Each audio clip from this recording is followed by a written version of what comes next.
हाय, आ गए आप ज्योति मिस की क्लास में। Most welcome. चलिए, अब मैं आशा करती हूँ कि आपने ये ए का प्रैक्टिस अपने बच्चे को बहुत अच्छे से दिया होगा। तो ए आपने पूरा 1-2 पेजेस 3 पेजेस लिखवाए होंगे और आपके बच्चे को अच्छे से आ गया होगा। इसके बाद पता है ना क्या होता है, रिविजन टाइम, राइट। आपने नोटबुक में ऊपर ये लिख के दिया होगा, आधा पेज ये और आधा पेज ये और प्लस ये। तो ये आपने अच्छे से प्रैक्टिस करवाइएगा पहले, क्योंकि ये प्रैक्टिस करना बहुत ज़्यादा ज़रूरी है ये चीज़, वरना अगर आप ये सब प्रैक्टिस नहीं करवाओगे वापस से तो बच्चे भूल जाएंगे, है ना। ये सारे लेटर्स आप प्रैक्टिस करवाएंगे, राइट। इसके बाद हम चलते हैं नए लेटर पर। अब आपने एक चीज़ अगर आपको याद हो तो मैंने आपको ये चीज़ सिखाई थी स्टार्टिंग में, कुछ इस तरह से, ये वाला टिक टॉक का मेथड एक सिखाया था, ये वाला मेथड, राइट। तो ये वाला मेथड एक बार कम से कम 5-6 बार लिखवा दीजिए उसको, ताकि उसको एक बार याद आ जाए कि चिपका चिपका के लिखना है, एकदम चिपका चिपका के लिखना है, एकदम चिपका चिपका के लिखना है। और वही आपका मेथड टिक टॉक वाला मेथड, टिक टॉक, ओके। ये एक 5-6 बार लिखवा दीजिए तो बच्चे का एक बार उसका रिविजन हो जाएगा कि भाई हाँ ओके ये है। अब हम डी सीखेंगे, दैट इज़ ये वाला, this is D for dog. तो बस ये जो था ना, ये स्पेशली इसके लिए था कि ये एक बार उसको रिवाइज हो गया तो ये करने में उसको आसानी हो जाएगी, राइट।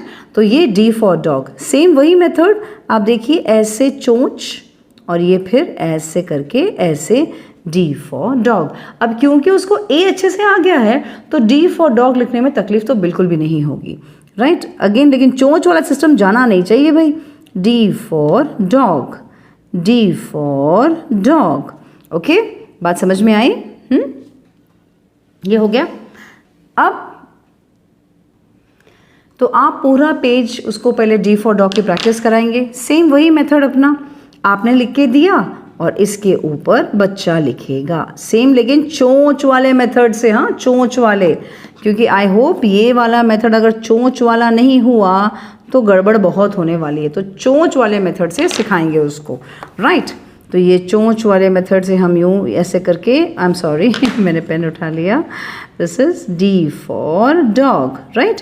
ये समझ में आ गया। तो प्रैक्टिस करवाएंगे फुल पेज। अब बच्चे की खुद की लिखने की बारी आ जाती है, तो बस मम्मी के हाथ में एक पेन या जो भी सिखा रहा है उसके हाथ में एक पेन और आपके हाथ और बच्चे के हाथ में पेंसिल। तो समझ लीजिए मम्मी ने डॉट कर दिया यहाँ पर, अब यहाँ पे डी फॉर डॉग। तो अगर बच्चे ने प्रैक्टिस करेक्ट किया होगा तो वो ऐसे करेक्ट ही लिखेगा, डी फॉर डॉग, राइट, क्योंकि उसको लिखना ऐसा ही है, राइट। डी फॉर डॉग ऐसा ही बच्चे को लिखना है। अब लिखना ऐसा है, लेकिन जो गलतियाँ करते हैं, अगर आपने इन सब की प्रैक्टिस और ये सी की प्रैक्टिस बराबर से नहीं दी है तो बच्चे की जो गलती है वो बता देती हूँ।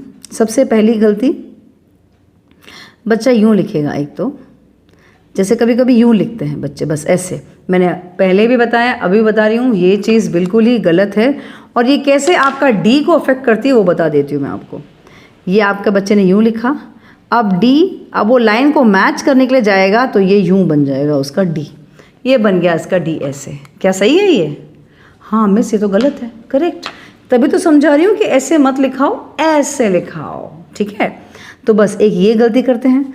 फिर दूसरी जो गलतियाँ हैं वो कुछ इस तरह से हैं कि चलो चोंच तो बना दिया, सब करेक्ट कर लिया, लेकिन यहाँ पे लाइन ऐसे आ रही है।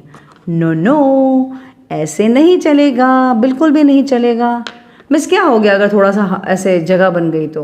क्योंकि जब वो वर्ड ऐड करेंगे ना बाद में तो वहाँ पर ये CL दिखाई देगा, ये D नहीं दिखाई देगा, ओके, याद रखना। खैर ये अभी आपको समझने की ज़रूरत नहीं है, फिलहाल तो आप इस पे D पे कॉन्सेंट्रेट कीजिए इस तरह के। तो यहाँ पर जो आपको मैं बता रही हूँ कि और डी में जो मिस्टेक दिखता है मुझे, यहाँ पे टच नहीं करना, यहाँ पे टच नहीं करना। जैसे ये चोंच अगर निकाली भी है करेक्टली तो यहाँ पे टच नहीं करते हैं, तो ये भी एक सबसे बड़ा गलती है जो आपको बताना है बच्चों को, और ये भी नहीं चलेगा। फिर हाँ, मैंने आपको ये भी बता दिया, ये भी बता दिया। और कभी कभी अगर बच्चों ने बराबर प्रैक्टिस नहीं की है तो वो इसको यूं करके पता नहीं कैसे लिखते हैं, ये भी बिल्कुल भी नहीं चलेगा, ओके। तो ये गलत है। बस जो सही वाला वे है वो आपको पता है, सिंपल ये सी वाला मेथड, फिर again and like this. Okay, तो ये आई होप ये सी वाले मेथड से आप समझ गए होंगे, ये चोंच वाले मेथड से कि कितना इम्पॉर्टेंट है चोंच से लिखवाना। अगेन बस आप लिखते जाएंगे, बच्चों को आता जाएगा, and this is the way आपको सिखाना है बच्चों को। अगेन सेम फुल पेज में आप लिख के देंगे, डी फॉर डॉग, वो प्रैक्टिस हो गया। इसके बाद बच्चा खुद लिखेगा और वो 2-3 पेज आपको प्रैक्टिस करना है। बट वही है, हाथ एक बार शुरू किया तो ख़त्म होने के बाद ही पेंसिल उठनी है, उसके बीच में पेंसिल को नहीं उठाना है। अगर आप सोचते हो कि मिस हम पहले सी लिखा देवें और फिर इसके बाद ये ऐसे करके ऐसे करेगा, ना ना ना ना, नहीं चलेगा। और अगर आपका ध्यान नहीं होगा ना, ये भी मैं बता देती हूँ आपको, अगर आपका ध्यान नहीं होगा कि आपका बच्चा क्या लिख रहा है, तो वो यूँ भी लिख देगा, ये ऐसे करके और ये ऐसे लेके आ जाएगा। आपको पता भी नहीं चलेगा कि आपके बच्चे ने गलत किया है। गलत क्यों गलत है? पेंसिल बीच में से उठ गई थी। कर्सिव राइटिंग क्यों सिखाई जाती है? ताकि बिना हाथ को उठाए पेंसिल कर्सिव चलना चाहिए और स्पीड राइटिंग होनी है, इसीलिए you have to be very very careful. समझ में आया? तो मम्मियाँ या पापा जो भी बैठ रहे हैं बच्चे के बाजू में, अपना नज़र गड़ा के रखें कि वो पेंसिल कैसे चला रहे हैं। सो आई होप यहाँ पे अब आपको अच्छा समझ में आ गया होगा। डी फॉर डॉग, फाइन, समझ में आ गई बात। और कई तो मैंने ऐसे भी देखे हैं, ऐसे भी देखे हैं, ये ऐसे कर देते हैं, फिर यहाँ पे ऐसे कर देते हैं। This is wrong, right? ये नहीं चलेगा। बस कंटिन्यूटी होनी चाहिए। इस तरह से स्टार्ट किया, ख़त्म होने के बाद ही पेंसिल उठना चाहिए। बात समझ आ गई? या वेरी गुड। और अगर मम्मियों को या पापाओं को अगर नहीं आता है अपना ऐसा राइटिंग, तो please improve your cursive hand writing का प्लेलिस्ट मेरे चैनल ज्योति मिस के क्लास में ज़रूर देखिए। और तब तक आप अपने बच्चे को करवाइए प्रैक्टिस प्रैक्टिस प्रैक्टिस। ओके, अब अगली क्लास में मिलते हैं। बाय।